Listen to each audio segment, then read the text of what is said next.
샬롬 샬롬 샬롬 샬롬. 하나님 사랑합니다. 여러분 주 안에서 사랑합니다. 오늘 사무엘하 마지막 장 24장 우리 11절에서 25절까지 교독했습니다. 타작마당에서 드린 화목제, 다윗이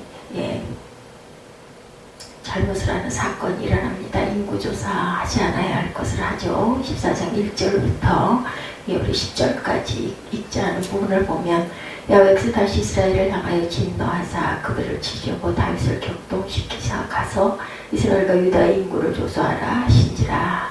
이렇게 시작이 됩니다. 하나님께서 이스라엘을 향하여 진노하셨다. 이에 왕이 그에 때는 군사령관 요압에게 이르되 너는 이스라엘 모든 지파 가운데로 다니며 이스라엘 단에서부터 브엘세바까지 인구를 조사하여 백성의 수를 내게 보고하라 하니 요압이 왕께 하리되 이 백성이 얼마든지 왕의 하나님 야훼께서 100배나 더하게 하사 내 주 왕의 눈으로 보게 하시기를 원하나이다. 그런데 내 주 왕은 어찌와 이런 일을 기뻐하시니까? 이렇게 요압이 이야기합니다. 왕의 명령이 요압과 군대 사령관을 재촉하니라. 요압과 사령관들이 이스라엘 인구를 조사하려고 왕 앞에서 물러나. 그 인구 조사를 하지 않는 게 좋지 않습니까? 하고 일단 요압이 왕께 이야기합니다. 왕의 하나님 여호와께서 100배나 더하게 하사 내 주 왕의 눈으로 보게 하시기를 원하는데 어찌하여 이런 일을 하려고 하느냐라고 얘기하죠. 그런데도 왕이 명령을 합니다.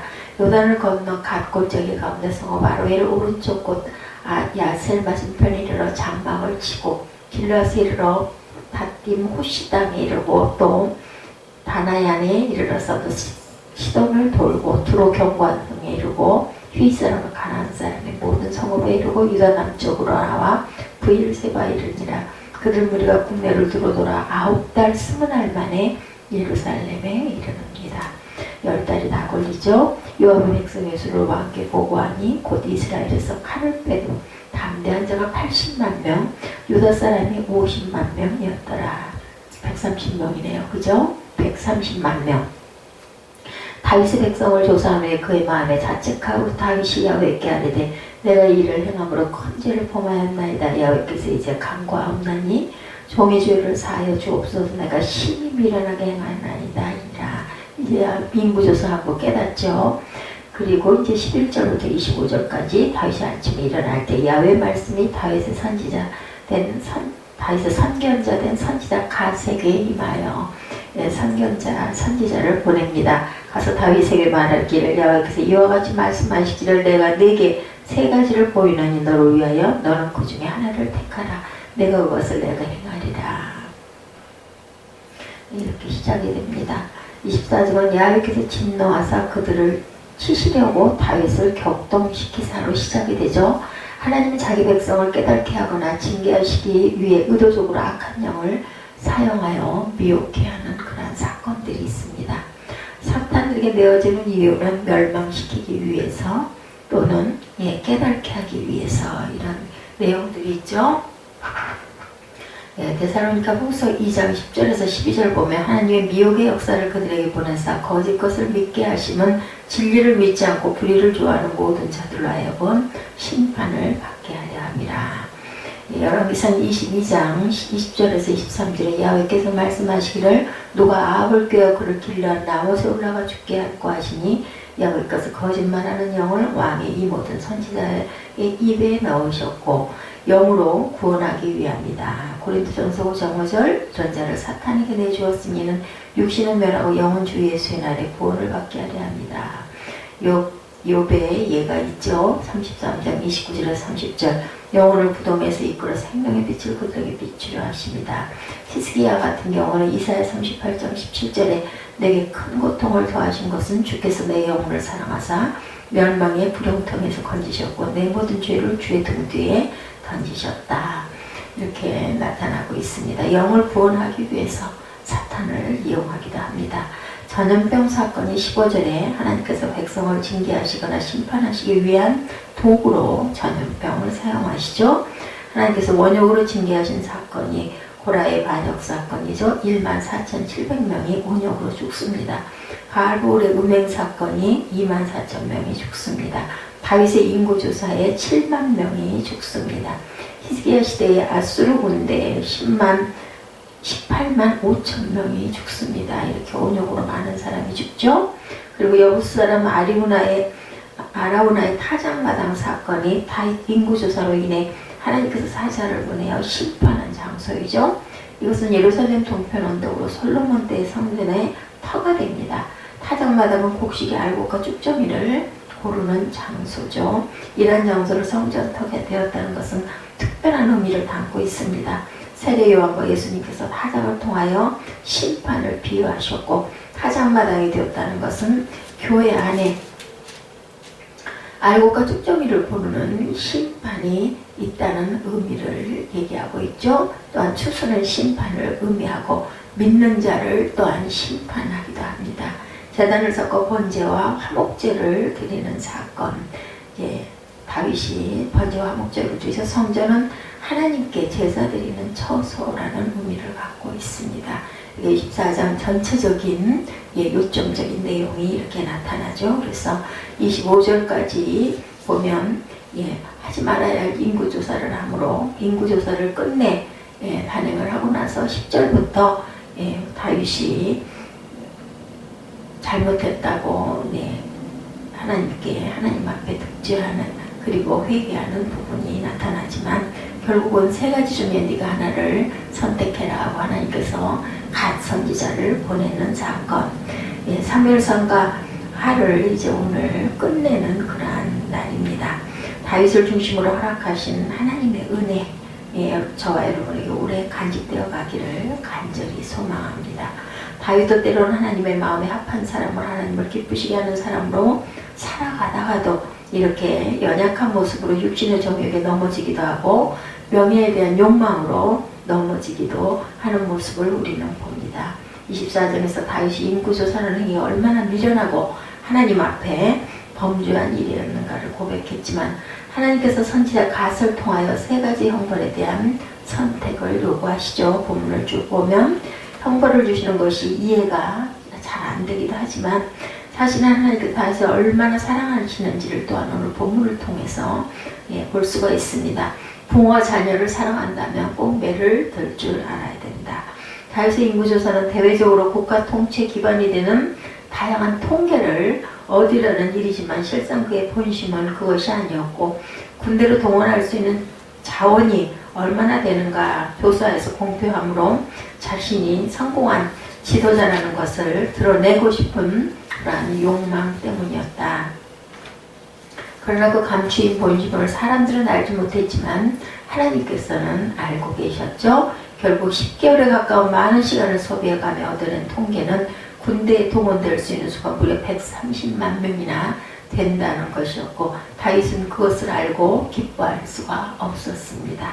왜냐하면 이미 그 자신도 이러한 일이 하나님께 바르지 못한 행위였다는 것을 깨달았기 때문이죠. 그리고 그는 하나님께 고백합니다. 제가 미련하게 행동했습니다. 10절에 그렇게 고백하죠. 그렇지만 하나님께서는 그냥 넘어가지 않습니다. 갓을 보내죠. 마치 다윗이 육신의 정욕에 이끌려 바세바를 범할 때 나단 선지자를 보냈던 것과 똑같은 방법으로 이번에는 갓 선지자를 보내죠. 이제 인구조사를 통해서 그의 자만심과 인간적 자령을 뽐내려고 했을 때 하나님께서는 이러한 조치를 취하십니다. 그리고 세 가지를 제시하시면서 그 중에서 하나를 네가 선택해라. 최소한 내가 책임있는 지도자가 되기를 원한다면 권리만 있는 것이 아니라 의무와 책임도 따라야 한다는 것을 알게 하시죠. 왕의 땅에 7년 동안 기근이 있기를 네가 원하느냐, 아니면 왕의 대적에 쫓겨서 석 달 동안 도망을 다니겠느냐, 그것도 아니면 왕의 땅에 3일 동안 온역이 있을 것이냐. 온역이라는 것은 아주 무서운 그러한 그 질병이죠. 전염병입니다. 날짜로 본다면 7년보다는 석 달보다는 3일이 좋을 것 같지만, 사실 다윗이 선택한 것은 그러한 기준에 의한 것들이 아니었죠. 14절에 보면 하나님의 엄청난 심판에 대해서 다윗은 고백하죠. 우리가 야훼의 손에 빠지고 사람의 손에 빠지지 않기를 원합니다 라고 말합니다. 이 세 가지 형벌 중에서 첫째와 셋째는 하나님의 직접적인 심판의 내용이고, 두 번째는 간접적인 심판의 내용입니다. 곧 왕의 대적들에게 군사적 침략을 받아 왕과 백성들이 고통을 받는 것이 두 번째 선택입니다. 다윗이 하나님의 손에 직접 빠지기 원한다는 말은 야훼 손에 직접 매를 맞기를 원한다라는 뜻이었죠. 그렇다고 하면 두 번째 심판, 적에게 쫓겨다니는 그 일은 제외가 됩니다. 이제 남은 것은 7년 동안 하나님께서 내리는 기근을 당하든지 아니면 3일 동안 전염병을 선택하든지 둘 중에 하나였습니다. 이제 다시 선택할 상황이 아니라 하나님께서 직접 선택하시도록 한 거죠. 하나님께서는 세 번째 온욕을 선택합니다. 기근은 얼마 전 이스라엘 백성들의 사울왕 시대에 기브온 민족을 학살할 때 나타났던 그러한 그 기근이었습니다. 3년 동안 심판하셨죠. 거듭 기근으로 심판하지 않으시고 3일 동안 전염병도 엄청난 심판이기는 하지만 어쨌든 3일의 전염병을 하나님께서 선택을 하십니다. 무려 3일 동안 단에서 부엘세바까지 전염병으로 죽은 사람이 7만 명이나 되었습니다. 다윗은 그 소식을 듣고 몸부림을 치죠. 하나님이여 내가 잘못했는데 어찌하여 이 백성을 치시렵니까? 이렇게 얘기합니다. 차라리 내 집안을 심판하기를 원합니다. 다윗은 눈물로 하나님께 호소를 하죠. 그때 다시 선지자 가지 찾아와서 권면하죠. 올라가서 여부스 사람 아라우나의 타작마당에서 야훼를 위하여 단을 쌓으소서. 제단을 쌓으라는 거죠. 화목제의 제단을 쌓으라고 합니다. 회개의 제단을 쌓으라는 것입니다. 왜 하필이면 아라우나의 타작마당일까? 하나님께서 심판의 사자를 단에서부터 저 밑에 부엘세바까지 심판하시는 후에 심판의 사자가 이제는 예루살렘을 치려고 할 때 하나님께서 후회하시면서 중단시키신 곳이 바로 아라우나의 타작마당이었기 때문입니다. 타작마당은 솔로몬이 하나님을 위해서 성을 하나님의 그 성전을 지은 곳이기도 하죠. 다윗은 선지자 갓의 권면을 받아들입니다. 다윗이 야훼의 명하신 대로 갓의 말대로 순종해서 올라갑니다. 선지자 갓의 말을 하나님의 명령으로 받들죠. 아라우나의 타작마당으로 다윗과 그의 신하들이 올라갔을 때 아라우나는 깜짝 놀랍니다. 여부스 사람이죠. 어찌해서 내 조왕께서 종에게 임하시나이까? 내가 이 땅을 야훼 하나님께 제단을 쌓기를 원하노니 이 땅을 내게 팔라는 요구에 그런 22, 3절에 이렇게 고백하죠. 원컨대 내 주 왕은 좋게 원하시는 대로 취하여 드리소서. 왕이 원하시는 것을 다 드리겠습니다. 라고 고백합니다. 땅을 원하시면 땅을 가지시고 소를 원하시면 소를 거지시고 번제에 드릴 장작이 필요하면 농사짓는 각종 도구들을 사용하라고 이렇게 얘기하죠. 저는 이 아라우나의 헌신의 마음을 통해서 엄청난 감동을 받습니다. 자기 모든 것을 정말 자기에게는 없어서는 안 될 소중한 것을 제사를 위해서 내어놓겠다라고 아라우나가 다윗 왕에게 고백을 하는 거죠. 자기의 제사가 아니라 왕의 제사인데 자기 모든 것을 내놓겠다라는 것, 이것은 온전한 헌신의 마음입니다. 우리가 항상 우리의 드리는 예배가 이런 헌신의 예배가 되어야 되겠죠. 바로 이 아라우나의 마음이 헌신의 온전한 본이 되는 그러한 마음이다.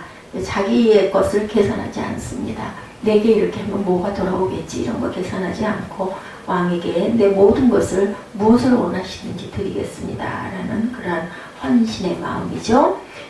헌신이라는 것은 계산이 되지 않는 행동을 이야기합니다.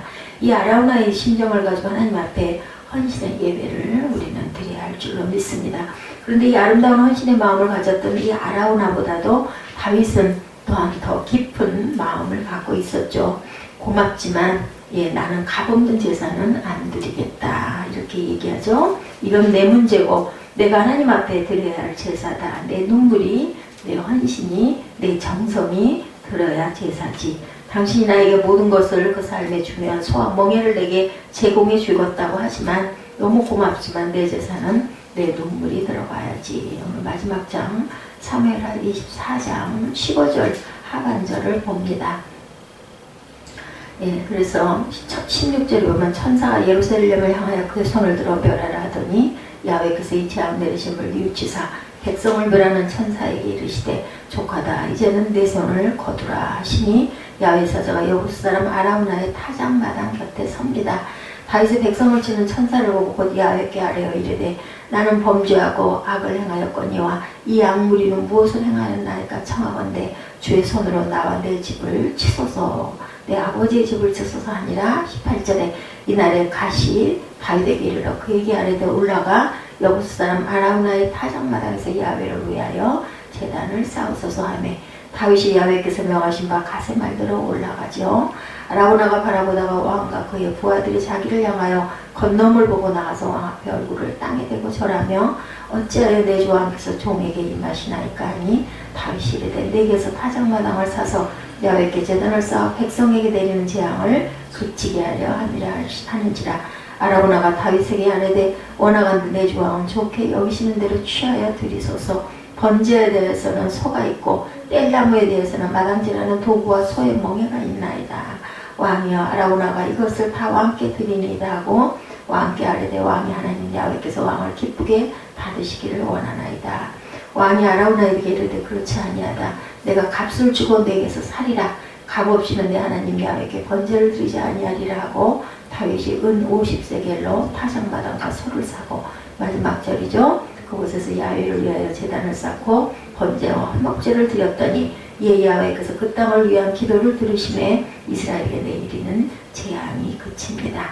그래서 이렇게 내용을 쭉 보니 아라우나가 자기의 모든 것을 헌신해서 왕께 그냥 무조건 다 쓰십시오 하지만 다윗은 하나님께 드리는 내 제사는 내가 돈을 주고 사서 드려야 이것이 내 헌신이고 내가 하나님께 드리는 그러한 언약이다라는 그러한 고백을 하죠. 결국은 피 묻은 예물을 주님 앞에 드리는 것이 온전한 헌신의 예물이고 헌신의 예배다. 피는 생명입니다. 생명과 같은 예물을 주님 앞에 드린다. 예물은 여러분의 피 묻은 예물이 되어야 하죠. 그래서 남에게 드리는 게 아니고 하나님께 드리는 그러한 예물입니다. 어떤 젊은이가 직장을 다니고 봉급을 받아왔는데 부모가 권면을 합니다. 11조를 드려야지. 근데 그 11조 드리는 게 이 청년은 굉장히 아까웠다고 그래요. 도대체 내가 왜 땀 흘려서 수고해서 월급을 받아다가 하나님께 드려야 되나. 모습도 보이지 않는 하나님, 나는 정말 아깝다.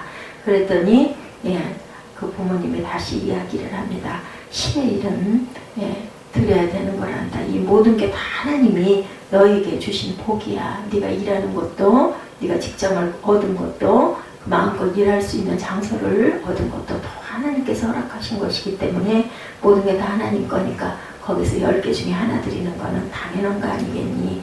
라고 다 잃었다고 그래요. 그래서 처음엔 정말 아까웠지만 그 생각을 바꿨다고 그러죠. 150만원 받아서 15만원 11조 드리려고 하니까 아까웠는데 부모님 말씀을 듣고 다시 마음을 정해서 다 하나님 건데 거기서 15만원 드리는 건 아무것도 아니다 생각을 하니까 아까운 마음이 없어졌습니다. 목사님에게 찾아와서 자신이 그 간증을 하면서 고백을 했다고 그래요. 이렇게 정석에 들어가지 않으면 진정한 예배를 드리기가 어려운 것이다. 진정과 신령으로 드리는 예배는 헌물이 반드시 필요하다. 그래서 공예배에는 헌물 드리는 게 기본입니다. 다윗은 아라우나의 모든 것을 제공해 준다고 했지만 그것을 감사함으로 거절하죠. 하나님의 은혜는 값싼 은혜가 아니죠. 구원의 은혜는 정말 귀하기 때문에 값없이 주는 것입니다. 하나님께서 우리가 하나님께 예배할 때 다른 사람에 의해서 무임승차하는 것이 아니라 나의 정성이 담겨진 예배가 되어야 하며 거기에 헌물은 우리의 피입니다. 피와 땀과 수고이기 때문에 꼭 드려져야 되는 것인 줄 믿습니다.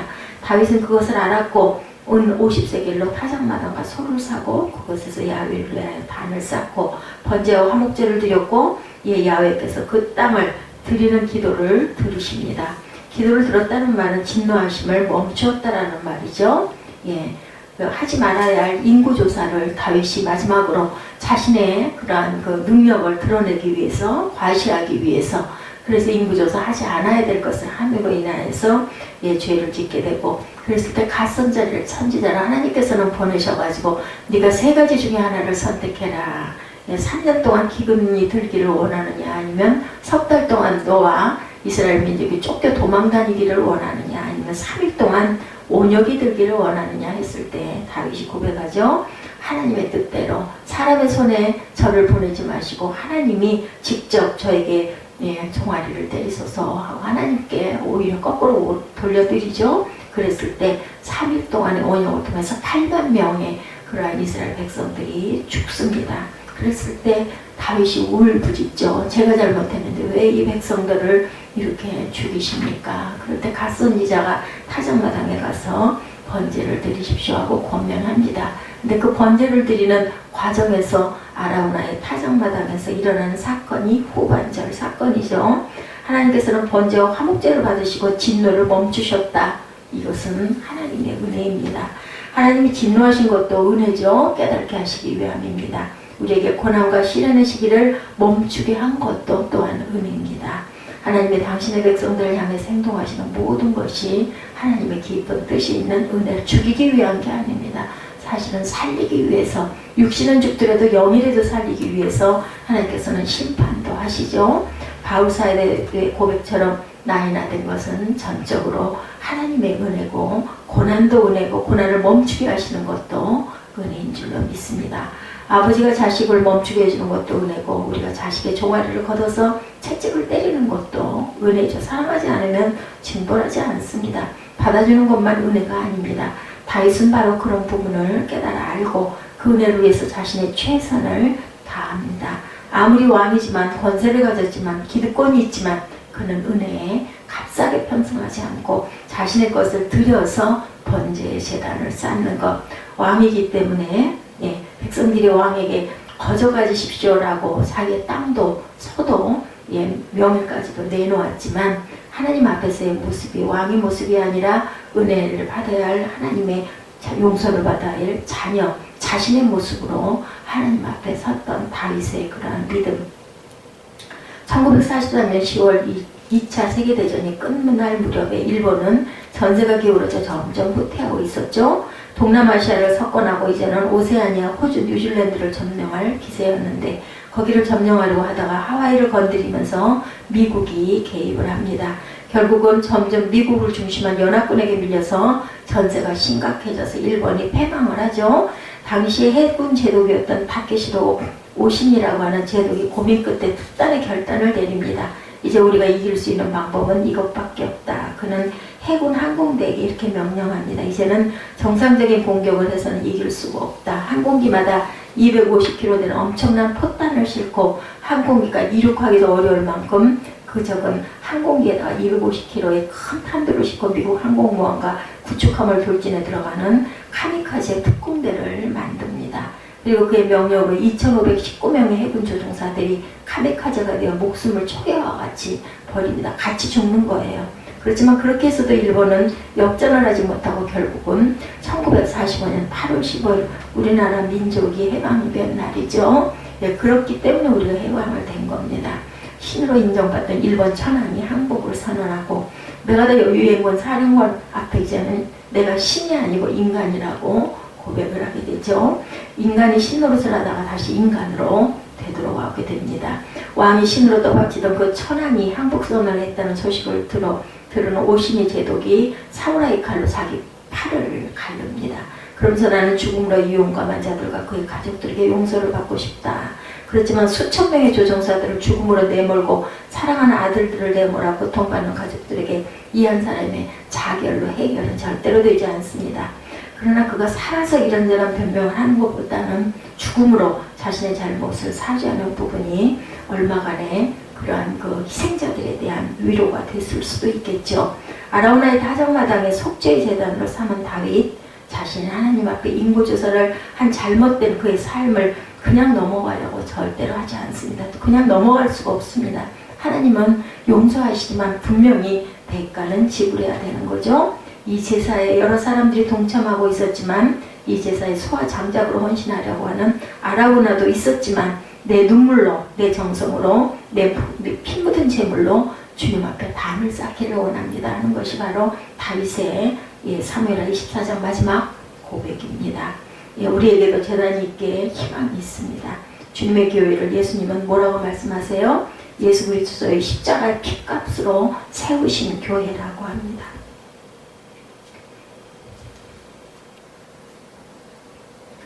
그 십자가의 보혈로 세워진 제단이기 때문에 우리가 기도할 때 들으시고 또한 기도할 때 주께서 응답하시는 줄로 믿습니다. 그러므로 우리는 핏값으로 세우신 제단이 이렇게 복되게 우리에게는 소망이 있다라는 것. 우리는 힘으로도 안 되고 눈으로도 안 되고 어떤 인간적인 방법으로도 안 되지만 오직 예수로 된다라는 것을 믿고 갑니다. 이 주님의 십자가의 보혈이 오늘 우리에게 능력이 되고 그 십자가의 보혈의 힘을 힘입어서 주의 백성된 우리가 다시 주님 앞에 설 때 타작마당에서 드렸던 다윗의 화목제처럼 오늘 우리 제단에서 주님께 영광을 돌리기 원합니다. 이 아라우나의 타작마당은 나중에 훗날 솔로몬이 성전을 지은 터전이기도 합니다. 날마다 이런 고백이 되어지는 저와 여러분의 삶이 되기를 주님의 이름으로 축원합니다. 기도하시겠습니다.